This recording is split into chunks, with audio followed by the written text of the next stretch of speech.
G'day everyone, welcome back to another episode of the Australian Property Investment Podcast. Today I'm thrilled bringing on one of my good mates, awesome clients and all-around wonderful human beings, John Hollenberg. For those that don't know John, he runs a thriving online digital marketing agency called 5x5. We're going to have a chat to John about his property journey, about his personal journey, but also a little bit more about how he's transitioned from business owner to now building assets as well. John, I also want to say thank you very much for sharing your journey. And let's talk about how you run a thriving team. Thriving team has then translated itself into assets. And when we talk assets, we're talking about property and what you've done to kind of focus your ambitions around property, your portfolio growth, investing, and then also what you've done with your business as well. So we'll touch on that in a second to give people a flavor of what's to come. So before we kick off, John, a little bit about the 3 Ps, a little bit of yourself personally, your professional story, and then we'll jump into your property ambitions and story as well. Yeah, sure. So personally, I'm sitting here at the sunny Gold Coast here in Burleigh Heads. Married for coming up 15 years this year. We've got 2 kids. And I guess I was actually, in preparing for this, I was reflecting on this, and it's like, Aaron's interviewing me, but like I'm literally just the 50% shareholder in this, and my wife's just been a massive part of the journey as well. And we're going to sort of dig into a little bit of the detail here, but without her input and ambition, like I just don't think we'd be where we are today without that. So I know your wife there, Aaron. We've got good, strong women in our lives, and that's what holds us accountable and keeps us on track and all that sort of stuff. So one of the biggest life decisions, isn't it? Who you marry, and ultimately you see that the on track versus off track potentially with the right partner, isn't it? Yeah, and off the back of her ambition, like we pushed hard. I'm probably a little bit more conservative, so the fact that probably wouldn't have made the same decisions that have actually turned out like pretty bloody awesome. So, so that's the personal side of thing. A little insight there. Professionally, I'm a business owner, as you said. 18 plus years of doing this. So I own a digital agency. So we're based here at the Gold Coast. We've got great looking, high performing digital solutions. So do everything from the digital strategy, the branding, all the visuals. We'll write your content, we'll build your website. And then really it's like a performance-driven approach. So it's all about getting clients a return on their investment. The way that we do that, we drive traffic through search engine optimization. We run paid ads as well, and then we provide all the ongoing support and upkeep and all that sort of stuff. So as I said, performance-driven approach. It's about getting a many times return on investment. We're a team of 55 plus. Work with some amazing clients such as Porsche, Jeep, City of Gold Coast, hundreds of other clients. That's a little bit of a snapshot of the business. And then property-wise, I've been involved in property basically for the last 20 years.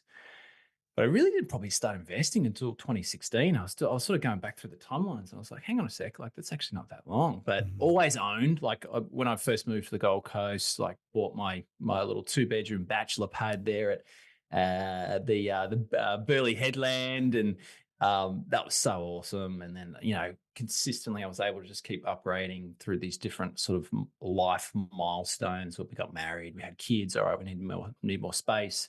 Bought a house in Burleigh Waters, that had some capital growth, kept chipping away at the mortgage there. That grew, we wanted a pool. So we moved out to Bonogan, which is an acreage suburb here in the Gold Coast hinterland. So current snapshot, we've got 3 commercial properties, 3 residential properties. Over the last 7 years, pushed pretty hard, basically buying a property every single year. Yep. Total portfolio value is over 8 figures, and LVR is looking pretty good as well, around that sort of 35%. Yeah, it's incredible what you've done, mate. I want to say well done. And I think what you said, you feel like, it's only very recent. It's also a reflection on where you put your time and energy. I think getting the business up to a certain level, then it has I guess, ticked over to now we've got the business at the level where it's humming. Now we can focus a little bit on our personal asset building as well, right? You got to have the means and the ability to, and I think the risk appetite to then pull the trigger on some of these property ambitions as well. Yeah, it's a total confidence game. But like, if you don't start, you never you never learn or you never take any steps forward either. So like even just getting my first apartment, like that was a struggle because I was literally like 1 year into my business, had no financials, right? I was actually making some all right money, like 6-figure plus income.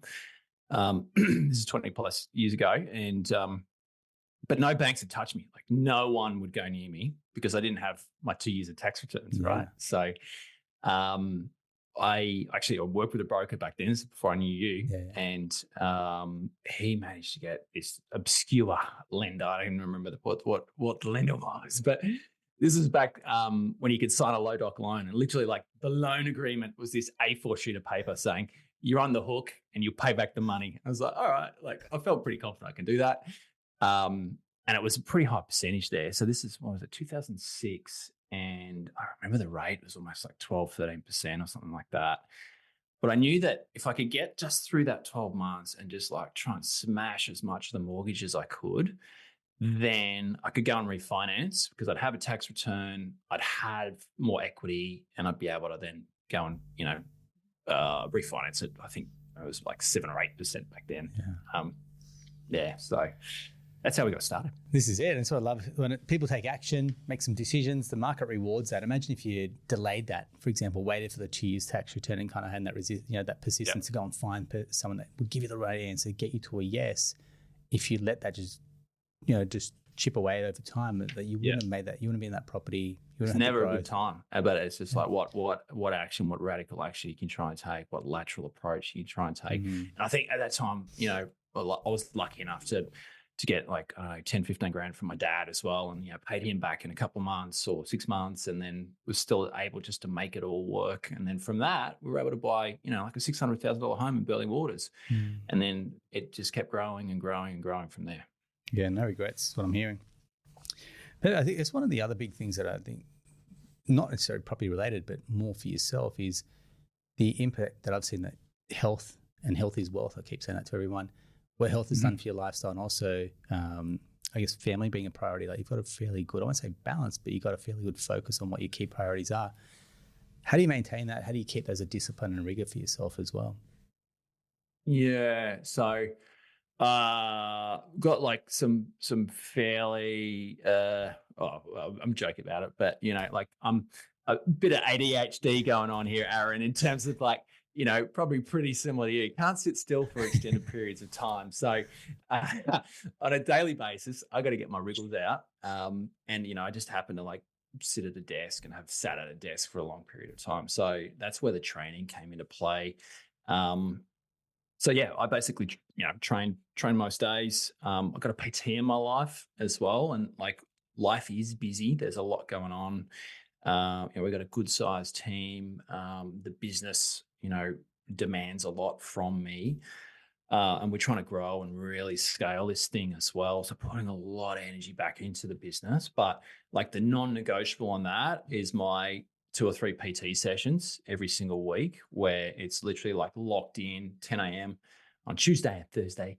And I will show up to that and we'll like schedule meetings around this, and like they're the non-negotiables. And I know if I do that, then it gets me in the state. I show up as the best version of myself. I feel good about myself.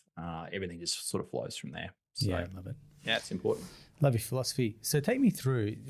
Some people may say, look, John, you've got a thriving business. Why wouldn't you double down and set a business instead of moving into property, for example? At what point was there that inflection point where you go, look, I can keep focusing on my business and get X results, or I can, inverted quotes, diversify and build a property portfolio at the same time? Like, take me through where that penny dropped for you. Yeah, like I think, and you and I, we've got similar sort of, mentors and coaches in our life where really the mindset here, and it's probably hard to relate. If you're not a business owner, it might be a little bit hard to relate to this, but ultimately, like, as a business owner, my business is what provides cash flow. And then ultimately I'm running 2 businesses here. I've got my primary business that, puts dollars in the bank account. And then I've got this wealth creation business where this is my own sort of personal investing. I just happen to really love property. And that's really like how we've been reinvesting, from a wealth creation perspective. And like what we've been then able to do, because you're a business owner, you've got this really nice symbiotic relationship with multiple entities that you just happen to control. And they support each other, they feed each other. You know, if weird things happen, like a pandemic hits, you've got flexibility in your life to be able to do this sort of stuff. So that's sort of the mindset that we're in. The cool thing, like now at this point, is like, regardless of what happens from a business perspective, I know we got some good solid backstops in place as well, in the fact that, you know, everything could come crashing down, the world could come crashing down, but you know, we know that there's some backstops there, and we're not going to be out in the street, and we don't have to start all over again as well. So it just helps you sleep at night. It gives a level of certainty, and it can also then, you know, fuel reinvestment in the business and all that sort of stuff. So it works really nicely. Yeah, it helps when you're property backed. When I was writing down some notes the other day, I thought, hey, what you've got is bricks and clicks, because you got clicks, which is your digital business, and you got bricks, which is your property business, which is a way to sum up what you're doing at the moment. New slogan. Yeah, great, great. So for me, what issues have you encountered along your journey? And I know no journey is smooth, whether it's owning your business or building a property portfolio. So if you look back and reflect, what's some of the headwinds that you faced or hurdles where you look, like the first property that you bought, going, no one's going to say yes to a 1 year self-employed individual, but someone will. We've got to keep finding them. What's some of the other barriers you've overcome over time? Well, like, I'm going to answer that in a bit of a roundabout way. So I'm going to park that question, Aaron, if that's all right, because what might be helpful is just to understand that symbiotic relationship that I was talking about between like the cash flow business and the wealth creation business. So, when I said we really didn't start investing until like 2016, I spoke about my wife at the start. So she also, so we had kids. They, you know, I think our youngest was age 2 or 3, and she's sort of like, I want to get back in the workforce. I want to do something for myself. And she went, long story short, started a day spa, right? Yeah. Had this great little operation working in a little, corner somewhere. She's like, no, I really want to like invest in this. And I just happened to, I had the business as well. So I'm like, well, let's combine our efforts. How can we do this together? So we started looking at commercial properties, actually found this old funeral home in Mudgeeraba, which is also Gold Coast hinterland. Just happened to be commercially zoned, so mixed zoning there, on this just like amazingly busy roundabout. Basically, anyone knows Mudgeeraba, there's like 2 ways in, right? And literally there's like 20,000 plus cars that drive past this thing. It was a dump. It was like overgrown. It was run down, but had really good bones. And this is what I was talking about before with Louisa, and the fact that I was like, no way, like we cannot do this. And she's like, no, I reckon we can do it. We can do it.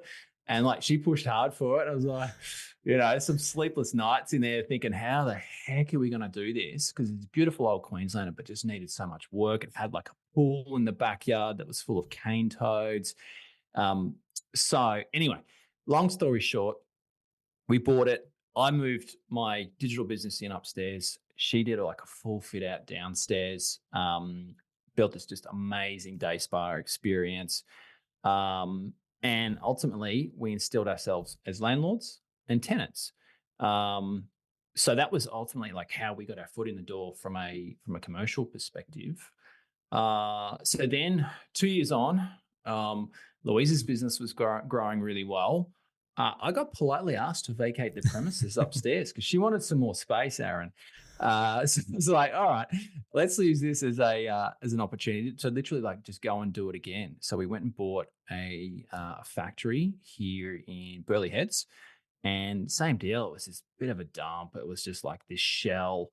We actually did this as we set up a self-managed super fund. So you asked about hurdles. Buying property in a self-managed super fund is a test of patience. So I remember I was reflecting on that. I was like, yeah, that was a lot of work, like setting up self-managed super fund, getting a bare trust, the lending in that. Even then it was a lot easier back then, 2018. Like the rigor now is even harder. All the compliance, getting a statement of advice from like financial planners, and just all the hoops you got to jump through. But we had this money sitting in super. It's like, why shouldn't we be leveraging that? So, same deal. We went and did it again. So I put my business here, which is, you can sort of see on that backdrop. That's the business where I'm coming to you from. Beautiful fit out that you've done. Yeah.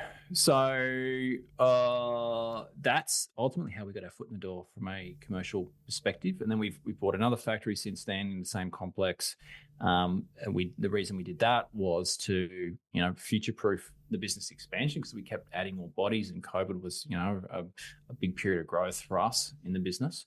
And it was like, all right, well, we got some money sitting there in super. Let's go and do it again. And so essentially, landlord tenant, and the tricky bit is just doing the compliance, doing the setup, all that. And I think a lot of people just aren't willing to maybe do the work there, or don't even know it's possible potentially. So, yeah. I guess, knowing that it's possible comes from people around you either doing it themselves and you go, hey, if they can do it, I can do it, or the right team of professionals where you go, hey, we can do that as well. Right. So drawing on that level of experience, take me through your team. So I'm going to say that a lot of self-employed or business owners going, my goal is to minimize my tax, for example. Therefore, it inadvertently shoots them in the foot where they can't borrow as much, but they've paid less tax. Whereas I know you're happy to pay the tax because it's almost like a success fee, but then you're going, hey, look, it gives me so much more. It enables me to do much more as well in terms of property investing as well. So how have you structured your team around you? Have you found the right team? And I don't want to say this because it's a loaded question, because Bernadette does some work for you guys, but take that aside, how have you go about finding, securing them and getting the best possible team around you? Yeah, I sort of touched on it before around like having a financial planner in your life. We're not actively working with a financial planner at the moment, but that was a real foundational piece. Like I think when I was in my late 20s, early 30s, it was like, especially when we got married, it's like getting a budget in place and getting on the same page with your wife around money and the systems and rules on how we're going to spend that money. Like that was an independent third party that basically sort of guided us through that. And then that set the foundations and the wheels in motion to start talking about, proactive investment and, the businesses were earning good money. How can we go and leverage that? So I think there's a definite place for financial planners there. I think the reality is though, like no one cares about your money more than you. So you have to be a very active participant in that and just, go out and research and follow people and listen to podcasts and do your own research, right? All the usual suspects, I think like big one, accountant. So knowing, having a very strategic accountant, not a reactive accountant. Where you don't want to go get the end of the financial year and you put on all your stuff and you're like, you've got this big tax bill because there hasn't been a proactive discussion around that or whatever. So I think that's a really big piece of that. Good broker. So we've been working with. So we bought and sold a bunch of properties over the years, and then I was really. At the very early stages, Aaron, this is going back like 15 years ago. I was like, I'll never use a broker again. Like they're a pain in the ass. Like, not adding a lot of value into the equation. But then I guess we went through working with, the big four, and then that was painful. And then it's like, so then like swinging back to having just amazing broker in your life. Because we got like debt all over the place, right? Ultimately, they're the advocates to go out there and find the best deal for you and just the best solution for where you're at, depending on lending structure and cash flow and all that. So like that is the broker's superpower.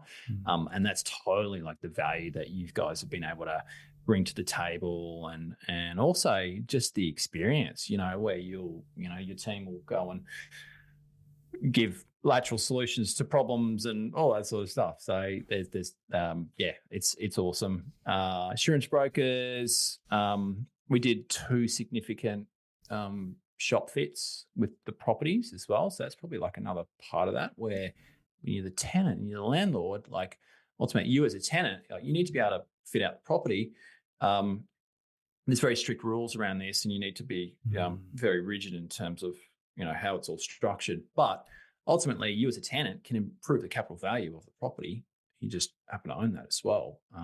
So We use like project managers in terms of like, well, we're both busy running our business, having just awesome people to be able to like fit it out, deal with builders, do all that sort of stuff. I think they're important people to have in your lives. Quantity surveyors, obviously the depreciation, the taxation side of things. There are a few of the people that come to mind. Yeah.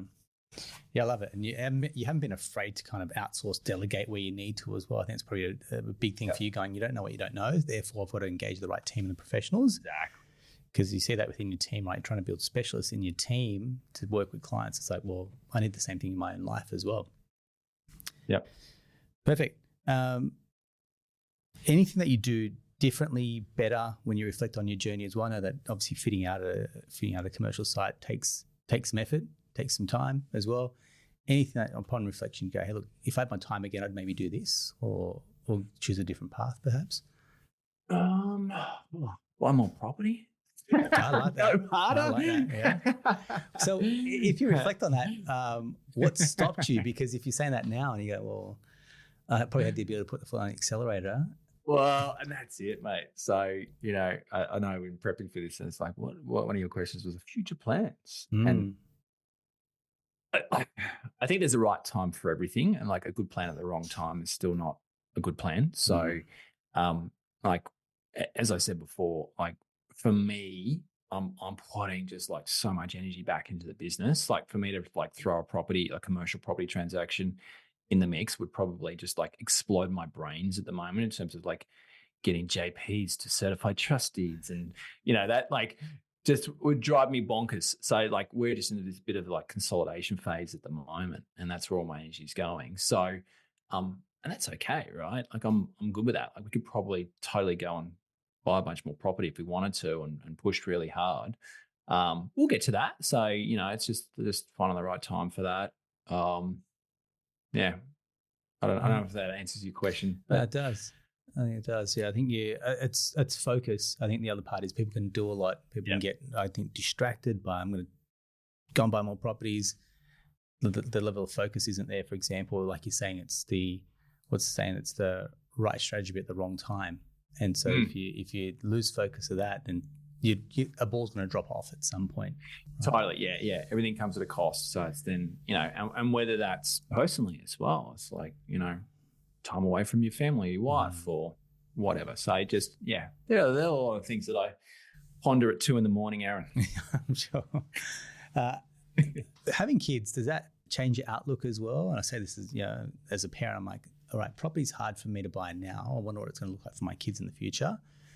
Have you thought about how do you set your kids up? I know that they're still not off the property buying age for any time soon, but you're going, we've got to put down roots so they can be well set up as well.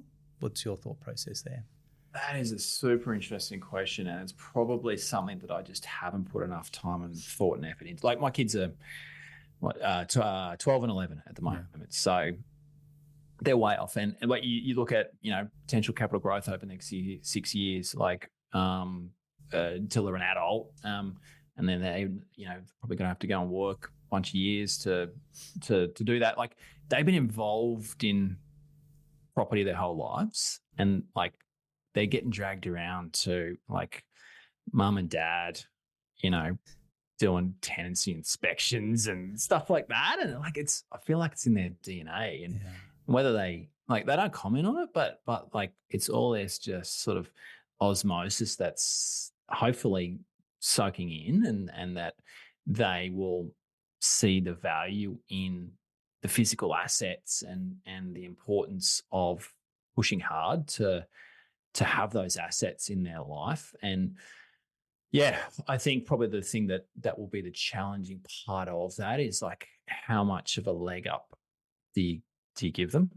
You're probably pretty similar, and I know a little bit about your journey. Like this is all off your own back, right? You've worked, where you are today as a result of your tenacity and grit and all that sort of stuff, and no one gave you nothing, right? And I'm pretty, I had an amazing upbringing, and like I said, my dad gave me like 15 grand to buy my first apartment and all that sort of stuff. But how do you find that balance so that you're not giving them stuff on a silver platter, that they still have to go and do the hard work, put in the effort. These are all the things that I will be probably contemplating over the next few years, mate. Isn't it? It's I feel like business has taught us a lot, but then you have family going, yeah, I want to give them every opportunity, but not to take it for granted. Like you're saying, I've built this up so they can be the beneficiaries of it, but not be spoiled. That's it. It's like, why am I doing all this? Why am I flogging myself? Why am I working so hard? Like, what is it for? And then how will they benefit from that? And I like, how would I get that intel? It's probably like talking to other people a little bit further along and how they've solved that, and maybe with their 20-something-year-olds, how they've been able to, still give them a leg up, but then they've still got to do the work at the end of the day. Yeah, spot on. We often say it, success leaves clues. So, I mean, I'll look to someone a few years ahead and business and personal life, and then looking ahead at someone else going, what have they done and how do I avoid making some of those brain damaging decisions, for example, and how to keep me on track, and how do I learn from other people's errors and not pay that dumb tax on the way. So thanks very much. Yeah, that question that I had for you was, what does the future have in store? So if you kind of, I don't know, do it, you are an avid planner, so you get in that crystal ball out and say, look, well, like I said, like we basically bought a property every year for the last 7 years, and it was a lot of work. It's pretty taxing. So I think this current phase at the moment, we're just like in a bit of a consolidation phase and just like literally just, smashing some debt and all that sort of stuff. But I want to go again. You get the bug and you're like, all right, you know what, where are the opportunities? I love commercial. You've got to have a bit more, obviously means behind you to do that. And then how that intertwines with future business and all that sort of stuff. Like we're here in the factory, like we've grown significantly. Like, is there an opportunity to go and buy an office building or something like that? So these are probably the things that I'll be looking at in the next 12 months. But yeah, always, like, if I was to give anyone, like a key takeaway here, so ultimately, like, property is just a game of finance. You know that yourself, where it's literally it's just how can I play the game of finance to stack the odds in my favor, and then ultimately use debt as leverage to create the biggest lever you can. So yeah, like that's why I'm working on getting all my tax returns up to date and getting that pre-approval in place, Aaron, and making sure that when I pull the trigger on that, because I know that I'm going to get a big long list from Bernie saying I need all these bank statements and all these bits of information. I'm in a good position to do that. So that's just about having good financial hygiene in your life and compliance and all that sort of good stuff. Exactly. It all rolls into it's, you know what you need to do. And it's like, well, you can choose to be organized, or you can choose to go, look, I'm not going to take care of my own backyard. Ultimately, the ones that are organized, the ones that have the right team around them, the right mindset, be able to pull the trigger with confidence, that creates the unfair advantage. And the unfair advantage is in property. Our businesses, yes, will give us cash flow. Property is something that it's security there, and someone else is paying that rent usually, and one less thing to worry about when that money's coming off that rental income as well, isn't it? Yeah, and also opportunity. So like we say, using that funeral home as an example, we just happen to have a pre-approval in place. Like, had we not, like, we probably couldn't have put the offer in. Exactly. So we'd be waiting 6 to 8 weeks for pre-approval from a bank. We would have missed the opportunity. So that's where you've got to have all your ducks in a row. It's just like, bang, good to go. And then the universe presents this amazing opportunity, and we're on here. Yeah. Again, only happens because you're organised, mate. I love that as a message to leave listeners with. John, I want to say thank you very much. I know it's we get clients, we ask clients to come on from time to time, and some don't want to divulge their inner workings of their portfolio, but I think it's generous when you say, look, yes, I want to come on and share my journey, because other people are going to get uplifted by that. Because if John Hollenberg can do it, and that's not dismissing what you've done, but if John can do it, why can't someone else do it out there as well, especially if they're self-employed? So I want to say thank you very much for sharing your journey. Pleasure, mate. Yeah, awesome. And thanks for getting the word out there, and appreciate all you do. Awesome, mate. So if you want to connect with John, his team, if you're self-employed, you want to find out more about his journey, check out his podcast with the audio and the video version. If you want to find out what 5x5 do, we'll include details to their website as well. Hope you found that helpful. If you have, leave us a review or tag a friend who you think may want to check out this episode. spread the word. The more people we can get out there, the more awesome guests like John we can have on here as well. So thanks very much for tuning in. We'll talk to you next time.